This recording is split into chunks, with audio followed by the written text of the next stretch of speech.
Penso che abbiamo realizzato insomma quello che abbiamo fatto, il peso di questa medaglia, quindi questo oro bellissimo e comunque la festa continua diciamo perché tra tante cose che ci arrivano adesso siamo molto contente, ecco. Ma sicuramente almeno io ho realizzato diciamo, praticamente nella realtà quello che abbiamo fatto. Come diceva Giulia, stiamo iniziando a viverci anche questa nuova vita, sicuramente è un'esperienza nuova, almeno mi sta permettendo di vivere delle cose che forse non avrei avuto la possibilità di fare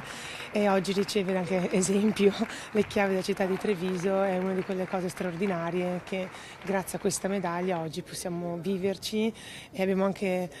diciamo, l'onere e l'onore di portare avanti quelli che sono anche i valori di questi riconoscimenti. Dal 2021 mi alleno qua, è tanto perché ho visto i ragazzi crescere, ho visto che loro hanno fatto parte anche io dico che tutte le persone che hanno condiviso con me questa medaglia un pezzettino è loro, perché comunque gioie e dolori